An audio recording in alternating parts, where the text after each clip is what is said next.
वहीं पर तमाम पोस्टर लगे थे कि सारे चोर एक मंच पर इकट्ठे हो गए हैं। क्या कहेंगे इस पर? देखिए, पूरे देश को अच्छी तरीके से पता है कि देश को किसने लूटा है और कौन देश का चोर है। ये बात पूरा देश जानता है, तो आपको ये बोलने की तो जरूरत ही नहीं कि कौन चोर है।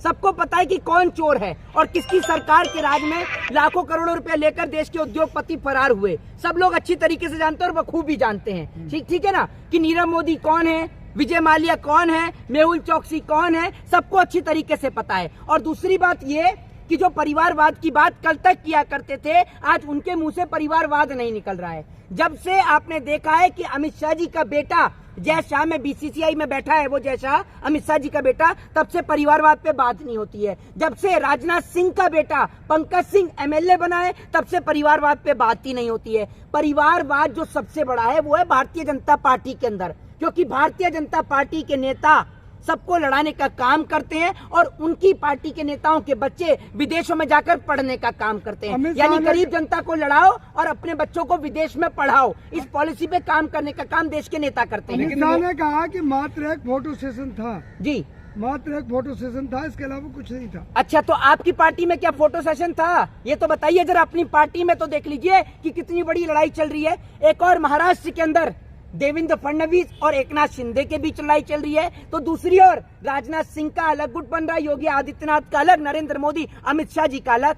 तो आप अपनी पार्टी में तो देखिए, जिनके घर शीशों के हुआ करते हैं वो दूसरों के घर में पत्थर नहीं मारे करते। और आज मैं आपसे ये कहूंगा कि अगर देश को बचाना है तो विपक्ष को एक साथ आना ही होगा, क्योंकि विपक्ष के जो नेता हैं जब तक वो एक साथ एक प्लेटफॉर्म पे नहीं आएंगे तब तक इस देश के लुटेरों को भगाना बेहद मुश्किल हो जाएगा। क्योंकि जिन लुटेरों ने इस देश के नौजवानों के हाथों में कलम की जगह उनके हाथों में, ये लोग कहते हैं हथियारों की बात करते हैं, ये तमाम चीजों की बात करते हैं, तो हमें देश के नौजवान के हाथ में कलम थमानी है। यानी उनको शिक्षा का पाठ पढ़ाना है, न कि लड़ाई झगड़े का पाठ पढ़ाना है। केंद्रीय मंत्री है स्मृति ईरानी जी, उन्होंने ये कहा कि मात्र एक मजाक है जो बिहार में एक तमाम गठबंधन हुआ है। स्मृति ईरानी जी, जरा इस सवाल का जवाब दें कि ये मजाक नहीं, ये मजाक आपको पता नहीं है कि ये मजाक आपकी पार्टी को हटाने के लिए एक अहम भूमिका अदा करेगा। आप इसको मजाक समझती हैं तो बिल्कुल मजाक के तौर पर ही लीजिए, क्योंकि आपकी पार्टी के नेता और देश के प्रधानमंत्री खुद अपने आप में एक मजाक साबित हो गए हैं और आप भी मजाक ही साबित हो गई हैं। लोग आपकी बात को आज गंभीरता से नहीं लेते हैं, क्योंकि लोग समझते हैं कि आपका उद्देश्य सिर्फ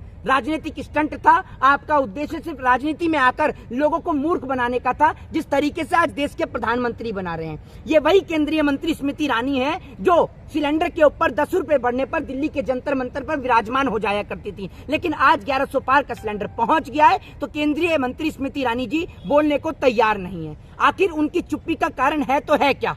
कहा जा रहा है कि इस गठबंधन का कोई फर्क नहीं पड़ेगा। देखिए, फर्क पड़ेगा या नहीं पड़ेगा, ये इसका नतीजा आपको साल 2024 के चुनाव में साफ नजर आएंगे। और फर्क क्यों नहीं पड़ेगा?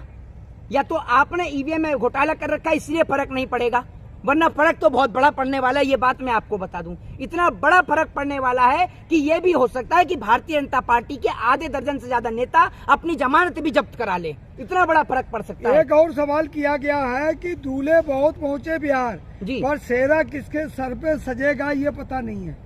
भैया, जो दूल्हा बना हुआ था वो तो खुद अपने परिवार को छोड़ के आया है, और जिसने परिवार को छोड़ दिया, तो हमारे यहाँ तो एक कहावत है कि जिनका घर और परिवार नहीं होता उनको तो कमरा किराए पर नहीं दिया जाता, और यहाँ तो देश दे दिया गया है।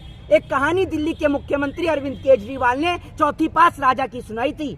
वो कहानी कहीं ना कहीं ऐसी लगती है कि देखी और सुनी लगती है, क्योंकि भैया मुख्यमंत्री पढ़े लिखे आदमी है, नाम तो लेंगे नहीं, क्योंकि इस देश में नाम लेने पर डिफार्मेशन के मुकदमे हो जाते हैं, कहीं कोर्ट से जुर्माना आ जाता है। तो इस देश में बोलना और किसी का नाम लेकर बोलना आज एक बहुत बड़ी चुनौती हो गई है। एक और कहा जाता है कि विश्व का सबसे बड़ा लोकतंत्र, India is a democratic country, कि भारत एक लोकतांत्रिक देश है, और उस लोकतांत्रिक देश में जब लोगों के बोलने के ऊपर प्रतिबंध लगा दिया जाए तो कहीं ना कहीं ये कहा जा सकता है कि इंडिया में, जिसको आप कहते हैं कि डेमोक्रेटिक कंट्री है, वहां पर कहीं ना कहीं लोगों के फंडामेंटल राइट का हनन हो रहा है, लोकतांत्रिक अधिकारों का हनन हो रहा है। मोहित शर्मा, जिस आप चौथी पास की बात कर रहे हो, वहीं मोदी जी ने जो बयान दिया है अमेरिका में, इतनी फर्राटेदार इंग्लिश बोली है कि वहाँ के लोग ट्रांसलेट नहीं कर पा रहे हैं। बिल्कुल, आप वहीं थे क्या खड़े हुए? आप कम पढ़े लिखे होंगे इसलिए आप ट्रांसलेट नहीं कर पा रहे हैं। अमेरिका के लोग थोड़ी हैं कि जो कम पढ़े लिखे हैं, सब ट्रांसलेट कर लेते हैं। ऐसे क्या बोल दिया उन्होंने, चाइनीज में या अरबी में बोल दिया कुछ इतनी बढ़िया जो नहीं इंग्लिश ट्रांसलेट बोली कर पा रहे। उन्होंने। वो हिंदी ठीक से पढ़ नहीं पा रहे, आप अंग्रेजी की बात कर रहे हैं। बेटी बचाओ बेटी पढ़ाओ की जगह बेटी बचाओ बेटी पढ़ाओ किसने बोला? जरा इस सवाल का जवाब दीजिए ना आप इस सवाल का जवाब। और इतनी बढ़िया अंग्रेजी बोलते हैं, इंग्लिश बोलते हैं, फ्लुएंट इंग्लिश बोलते हैं, तो नरेंद्र मोदी जी को टेलीप्रॉम्प्टर की जरूरत क्या है? ये आपको बताइए। तो मोदी जी के हर बयान पे आपत्ति होती है। हाँ, तो मोदी जी ने क्या अच्छा किया जरा ये बताइए, तारीफ भी कर देते हैं।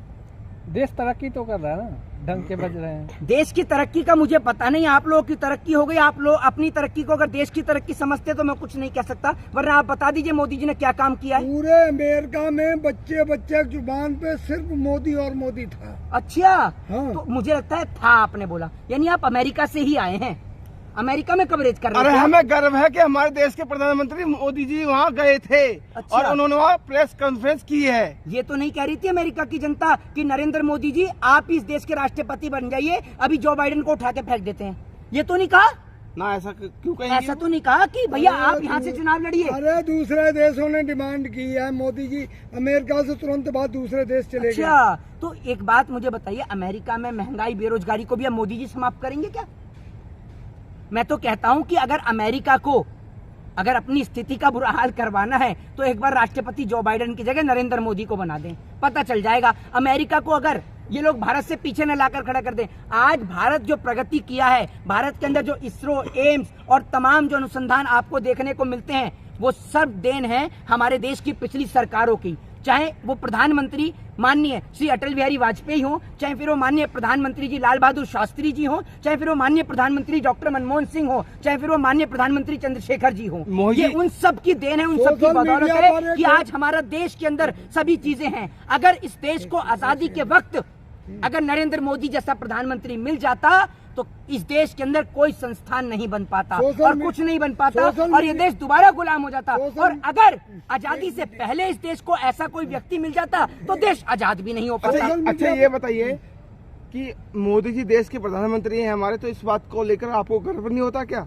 किसे? आपको। एक बात आप मुझे बताइए, कोई पहली बार थोड़ी देश में प्रधानमंत्री हैं? ये बताइए ना, गर्व हमें तब होगा कि हमारे देश के प्रधानमंत्री जी के होते हुए हमारे देश की एक भी जवान की शहादत ना हो। प्रधानमंत्री जी G20 के दौरान चाइना के जिनपिंग से भी मिले। प्रधानमंत्री जी इससे पहले कई बार पाकिस्तान की बिरयानी भी खाया है, पाकिस्तान में बर्थडे भी मनाया है, केक भी कटवाया है, लेकिन उसके बाद भी पाकिस्तान की ओर से ना तो सीज फायर रुकता है, ना हमारे जवानों की शहादत पर कोई लगाम लगाई जाती है। मैं कहता हूं कि प्रधानमंत्री जी की विदेश यात्रा पर जाना तब सफल होगा जब देश के प्रधानमंत्री जी के जाने से कोई फायदा हो।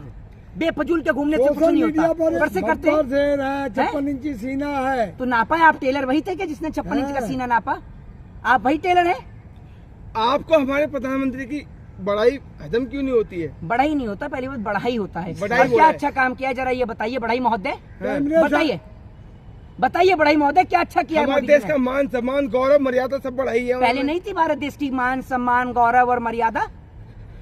बोलिए ना। ये मोदी जी की देन है जो आप बोल रहे हैं। अच्छा, पहले हम नहीं बोलते थे, पहले मैं गूंगा था। 2014 के बाद मेरी जबान आई है, बताइए ना। अरे इतने कहाँ लोग बोलते, 2014 के पहले कहाँ बोलते थे? अच्छा, पहले लोग गूंगे थे, मोदी जी ने आके बोलना सिखाया कि कैसे बोलते हैं ना। आत्मनिर्भर हो गए लोग। अच्छा, आत्मनिर्भर हो गए। आत्मनिर्भर तो हो ही गए। पहले लोग कंपनियों में काम किया करते थे, मोदी जी आए सड़क पे सबको लाके खड़ा कर दिया, सब कुछ कंपनियां बेच दी, हो गए आत्मनिर्भर। आपने शायद मोदी जी के मंत्रिमंडल का बयान नहीं सुना कि 2014 के बाद ना जो है हमारा भारत सशक्त हुआ है। पहले देश अच्छा, आपकी जबान खुद इतनी लड़खड़ा रही है, सशक्त के नाम से सा कर रहे हैं। पहले आप अपनी जबान को स्टेबल करिए, उसके बाद देश को सशक्त बनाने की बात करिएगा। सा करके तो 3 बार तो सशक्त बोले हैं ये। अरे 2014 से पहले घुटनों पर था भारत।